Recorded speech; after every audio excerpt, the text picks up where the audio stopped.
जुलाई 2026 शायद आने वाले सालों में इस महीने को भारत प्रोटेस्ट मंथ के नाम से याद किया जाएगा, क्योंकि इस एक महीने में शायद ही कोई ऐसा दिन रहा हो जब देश के किसी न किसी हिस्से में लोग अपनी मांगों को लेकर सड़कों पर ना उतरे हों।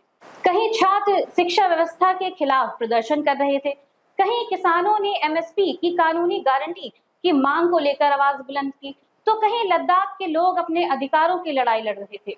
दिल्ली से लेकर पटना और केरल तक विरोध प्रदर्शन देखने को मिले। लेकिन सवाल ये है कि आखिर ऐसा क्या हुआ कि पूरे देश में अलग अलग मुद्दों पर लोग सड़क पर उतर आए। आइए जानते हैं जुलाई 2026 के उन बड़े प्रदर्शनों की कहानी। दिल्ली से उठी पहली बड़ी आवाज।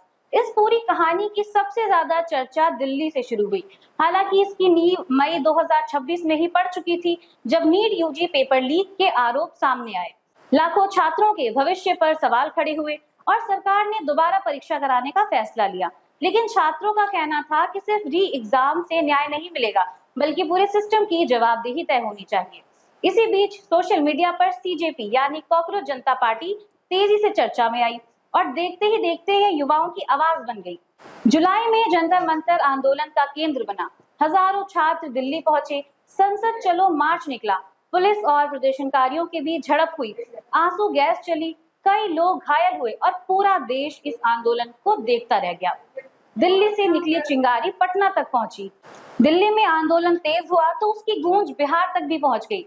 पटना में बड़ी संख्या में छात्र सड़कों पर उतर आए और उन्होंने शिक्षा व्यवस्था में सुधार, पारदर्शिता और जिम्मेदार लोगों के खिलाफ कार्रवाई की मांग की। प्रदर्शन के दौरान हालात इतने तनावपूर्ण हो गए कि पुलिस को प्रदर्शनकारियों को रोकने के लिए आंसू गैस और वाटर कैनन का इस्तेमाल करना पड़ा। कई जगह झड़पें हुई और राजनीतिक दल भी इस मुद्दे पर आमने सामने आ गए। इससे साफ हो गया कि यह सिर्फ दिल्ली का आंदोलन नहीं रह गया था, बल्कि देश के दूसरे हिस्सों में भी छात्रों का गुस्सा दिखाई देने लगा था। केरल ने भी दिखाई एकजुटता। इधर उत्तर भारत में प्रदर्शन जारी थे, तो दक्षिण भारत भी इससे अछूता नहीं रहा। केरल के कोच्चि में सैकड़ों छात्र, सामाजिक कार्यकर्ता और नागरिक दिल्ली में चल रहे छात्र आंदोलन के समर्थन में सड़कों पर उतरे। उनका कहना था कि यह सिर्फ एक राज्य या एक परीक्षा का मामला नहीं, बल्कि पूरे देश की शिक्षा व्यवस्था से जुड़ा मुद्दा है। हाथों में तख्तियां और शांतिपूर्ण प्रदर्शन के जरिए उन्होंने छात्रों के साथ एकजुटता दिखाई। इससे यह साफ हो गया कि यह मुद्दा अब राष्ट्रीय बहस बन चुका था। दूसरी तरफ किसान भी सड़क पर उतर आए।